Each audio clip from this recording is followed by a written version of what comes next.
Gather around, dear viewers, for tonight we delve into a tale of terror and survival.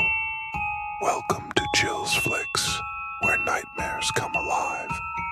Tonight, we plunge into one of America's most chilling urban legends, the Mothman. Prepare yourselves for a terrifying first-hand account from a man who came too close to this ominous creature. Viewer discretion is advised. I came to Point Pleasant, West Virginia, chasing a myth, the Mothman. People warned me that the stories were real, but I was a skeptic. I thought I could uncover the truth, but I wasn't ready for what I found. Ben had lived in Point Pleasant his whole life. He was the only one willing to talk about the Mothman. When I sat down with him, he looked older than his years. His hands trembled as he spoke. People disappear here, He whispered. and it all started with that thing. With those red eyes. Later that night, I walked back to my motel. The streets were empty, but I felt watched. Then, I saw it. A dark figure in the distance. It was huge, its wings spread wide. It just stood there, staring at me. For a moment, I couldn't move. Then, it vanished. I couldn't sleep. Every creak of the floorboards, every gust of wind, I thought it was outside, watching me. I told myself it was nothing, that I was imagining things, but I couldn't shake the feeling that I wasn't alone. The next morning, I met Ben again. He insisted we visit the old Silver Bridge.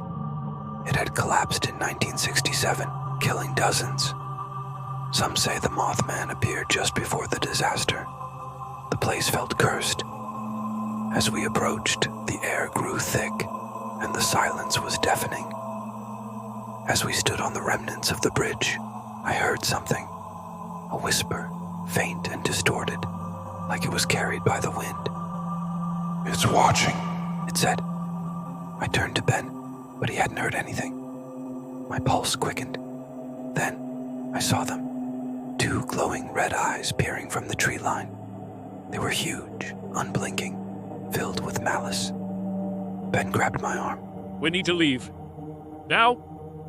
but I was frozen. Those eyes, they felt like they were burning into my soul.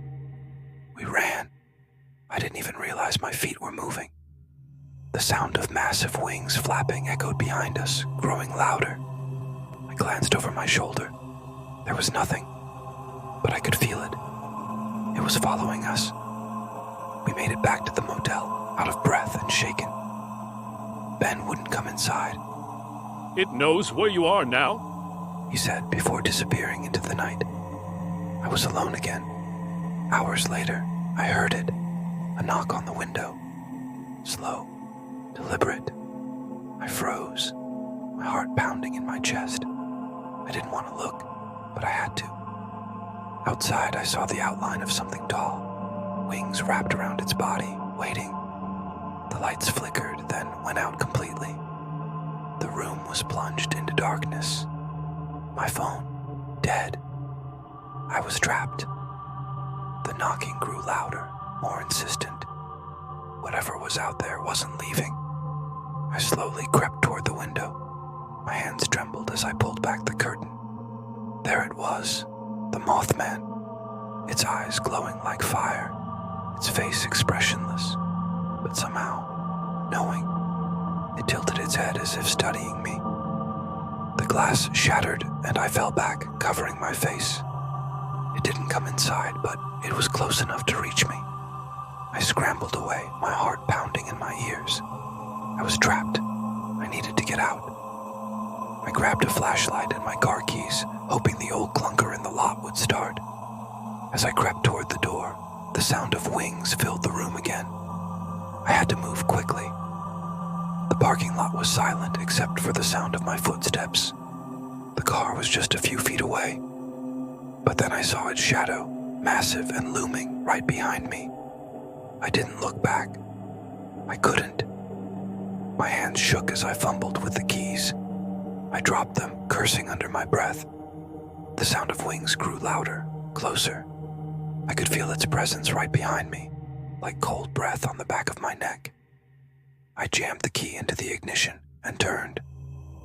Nothing. I tried again. Still nothing. Panic surged through me. I slammed my hand on the wheel, begging the car to start. But it was no use. I looked up, and there it was. The Mothman stood in front of the car, its wings spread wide, blocking my only exit. Those red eyes locked onto mine. I couldn't move. I couldn't think. I only had one choice. I slammed the car into neutral, hoping it would roll downhill. The Mothman watched, unmoving. My heart was racing. I knew this was my last chance. The car started to roll, gaining speed as it descended the hill. I glanced in the rearview mirror. Its eyes were still on me, glowing like two crimson suns in the darkness. It wasn't chasing me. It didn't need to. As I sped away, the sound of wings echoed behind me, fading into the distance. But I knew it wasn't over. The Mothman doesn't chase. It waits. And when it chooses you, there's no escape. My phone lit up. Ben was calling. But when I answered, there was only silence. A chilling, deafening silence. Then, the line went dead. I stopped at a red light, my hands still shaking. In the distance, I saw something move, a dark shape, fast and impossible to make out. Was it my imagination? Or had it found me again? I'll never know if it was real. But I can't shake the feeling that wherever I go, it's still watching me, waiting. The Mothman chooses its victims, they say. If you're watching this, it might already be watching you.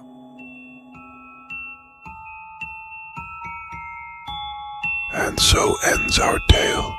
But fear not, dear viewers, for there are many more stories waiting to be told. If you like these kind of stories, don't forget to hit like and click that subscribe button. Until next time, stay safe, and may the shadows never claim you.